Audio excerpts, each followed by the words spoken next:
So this is a weekly outlook.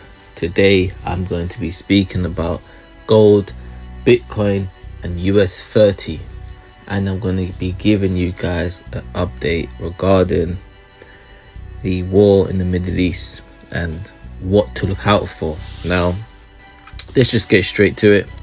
This is the gold chart on the 4-hour time frame, and this is what I'm going to be looking at. As we all saw last week, everybody I didn't, but a lot of people did get caught out.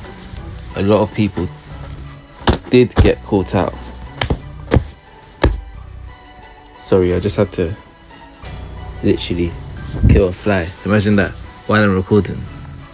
So excuse me. But anyways, a lot of people definitely did get caught out. We're going to look at the weekly chart. This is the weekly chart.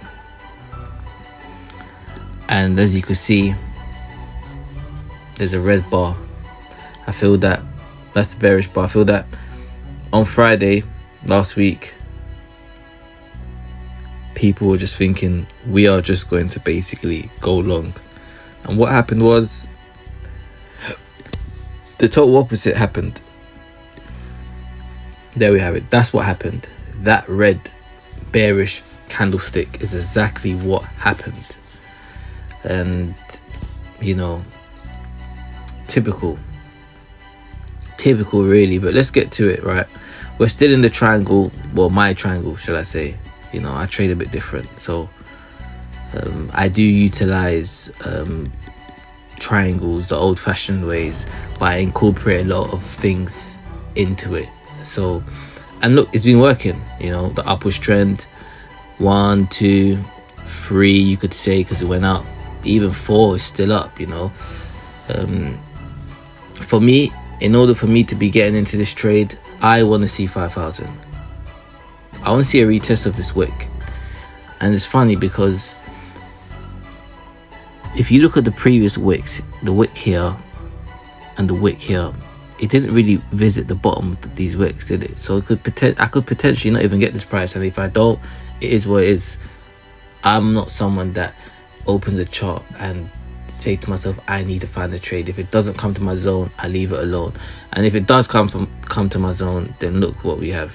A nice long position around for 5,000. The area, I never like to have my stop loss bigger than 130 pips. So look, it would probably look like that. Stop loss around here, below this area. But I will be going down to the smaller time frame to see if I could see any sort of entry model around the 5,000 area, and I'll be looking to probably take it back up to here, back to 5,200. That's 2,000 points. No one's complaining 2,000 points. But I do think the longer the war goes on, gold will actually play what it's supposed to play. Normally when there's uncertainty in the market, a war, gold becomes that safe haven. I do believe that it didn't go up because everybody was just longing. Now it's giving everyone something to think about with this big drop here. So I do believe longs are going to be coming. The longer the war sustains, then we're definitely going to see that 6,000 mark. We'll definitely see the all-time high. I believe that.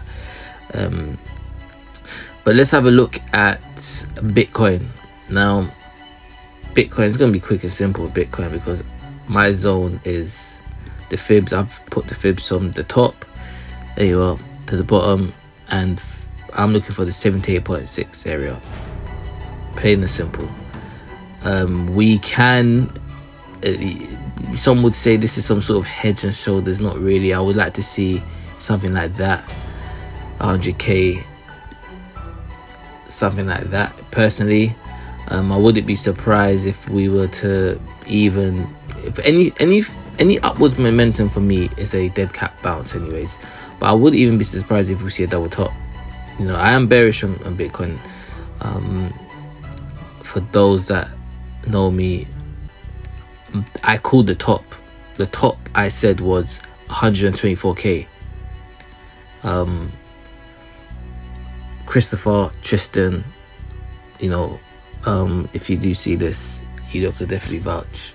124k was what, even Nathaniel, you could vouch. But look, anyways, for me, 40k is that mark where I will be comfortable to buy. And yeah, we can have some sort of double super cycle. I'm not too sure about that. 40k is definitely my zone. And then let's go to stocks. This is the US 30. For me, still bullish, as we can see on the weekly. I've been bearish on US stocks for a while, to be honest with you. While we were climbing, I've been bearish. But I think now we're actually going to fill this area, and it's going to look more like sells towards the zone. The fibs from here to the top, this is the 50 area. So this box here is exactly where I'll be looking to start looking for long-term longs. Anyone that wants to get into ETFs or tracking the index, this will be great to start putting your money in these zones right here. Anything below, for me, 33 here, 33,000, it's a great price. However, once again, the longer the war goes on, I do believe stocks will start to fall. Money will flow into gold. Now, let's actually look at what to watch out for, the things that I'm looking out for. So there's three things here. The Strait of Hormuz, that is the river, the sea, where a lot of oil is exported through. If Iran actually closes that, there's definitely going to be a global oil shock, and I've made a video around that, so check that out. Any sort of escalation with other countries, if Hezbollah or the Gulf states or NATO gets involved, there's definitely going to be, you know, a bigger market volatility that we're going to be seeing. And the duration of the war, that's key for me.